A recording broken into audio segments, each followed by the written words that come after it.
Hello বন্ধুরা, কেমন আছো সবাই? আশা করছি সবাই ভালো আছো। আমরা জীবনে অনেক সময় যা চাই তা পাই না। অনেক সময় কোনো কাজে আমরা ব্যর্থ হলে অথবা কেউ যদি আমাদের যথাযথ গুরুত্ব না দেয়, আমাদের তুচ্ছ-তাচ্ছিল্য করে, তখন মনে হয় এই জীবনে হয়তো আমাদের কোনো দাম নেই। তখন মানুষ অনেক সময় চরম সিদ্ধান্ত নিয়ে ফেলেন। জীবনে যদি কোনো কাজে বারবার ব্যর্থ হন অথবা কেউ যদি আপনাকে অবজ্ঞা করে বা অবহেলা করে, আপনি যদি মনে করেন আপনার এই জীবন সম্পূর্ণ মূল্যহীন, তাহলে এই গল্পটি সম্পূর্ণ মনোযোগ সহকারে একটু শুনুন। আশা করি এই ছোট্ট গল্প থেকে আপনি আপনার জীবনের এক নতুনত্ব খুঁজে পাবেন।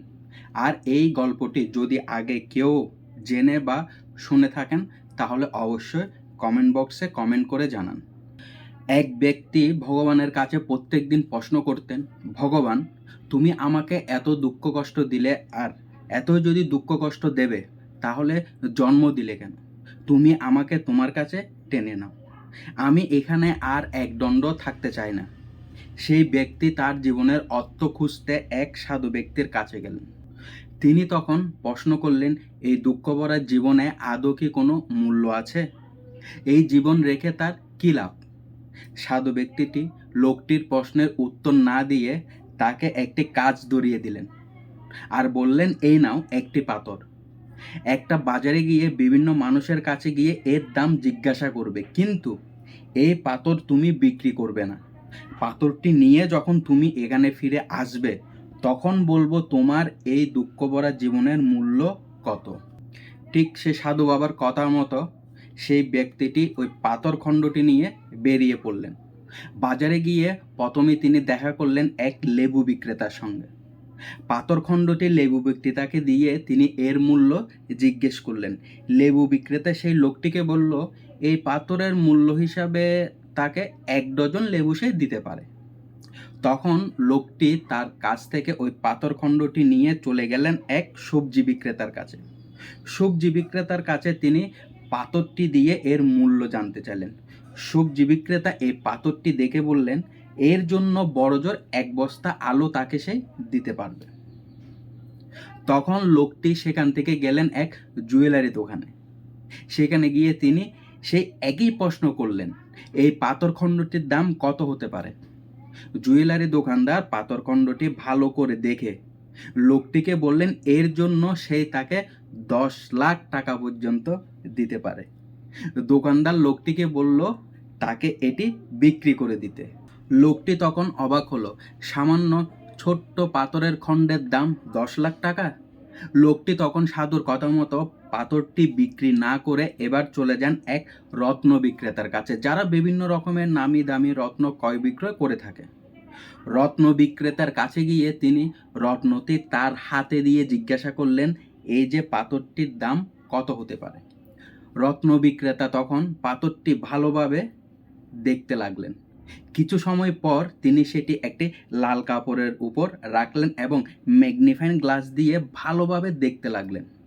তারপর বড় বড় চোখ করে বললেন, এই পাথর তুমি কোথায় পেয়েছো? এই পাথর কেনার সাধ্য আমার নেই। কোটি টাকা দিলেও এই পাথর পাওয়া যাবে না। আমার সারা জীবনের সঞ্চয় দিয়ে জীবনের দামও এই পাথর আমি কিনতে পারবো না।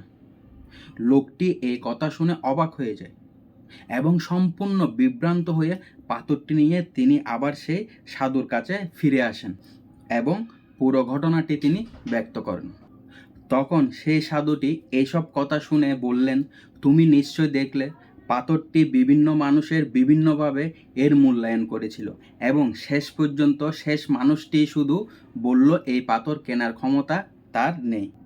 এই সমস্ত কিছুর মাধ্যমে আমি তো এটাই বোঝাতে চেয়েছিলাম যে তোমার জীবনের মূল্য একটা চমকি পাথরটার মতনই দামি। কারো কাছে হয়তো তোমার গুরুত্ব খুব কম, আবার অন্য কারো কাছে তুমি এই পাথরের মতো মহামূল্যবান। আমাদের প্রত্যেকেরই একজনেরই এক এক ধরনের গুণ রয়েছে। কারো কাছে রয়েছে টাকা, কারো কাছে রয়েছে জ্ঞান, আবার কারো কাছে আছে বুদ্ধিমত্তা বা অন্য কিছু। অনেক সময় সেটা সবাই বুঝতে পারে না। যেমনটি ঘটেছে পাথরটির ক্ষেত্রে। লেবু বিক্রেতা যেমন পাথরের মূল্য বুঝেনি, তেমনি শেষ ব্যক্তির কাছে সেটা জীবনের চেয়েও অনেক মূল্যবান। তাই জীবনে কখনো ভয় পাওয়ার কিচ্ছু নেই। যদি কেউ কখনো তোমায় পাত্তা না দেয়, অবহেলা করে, তাহলে এটা ভাবার কোনো কারণ নেই যে আপনার মূল্য নেই। কেননা আপনাকে যে মূল্যায়ন করছে তার কি সেই ক্ষমতা আছে যে আপনার মূল্য বিচার করার? তাই নিজের উপর এবং ভগবানের উপর সর্বদা বিশ্বাস রাখুন। সঠিক সময়ে সঠিক মানুষ আপনাকে এবং আপনার কাজের মূল্য দেবে। তো এই ভিডিওটি কেমন লাগলো? যদি ভালো লেগে থাকে তাহলে অবশ্যই একটি লাইক করো, আর কমেন্ট করতে ভুলো না, আর বন্ধুদের সাথে শেয়ার করো। আর আমার চ্যানেলে যদি নতুন হয়ে থাকো তাহলে চ্যানেলটিকে একটি সাবস্ক্রাইব করে রাখো। তো দেখা হচ্ছে পরের ভিডিওতে। সেই পর্যন্ত ভালো থাকবে, সুস্থ থাকবে।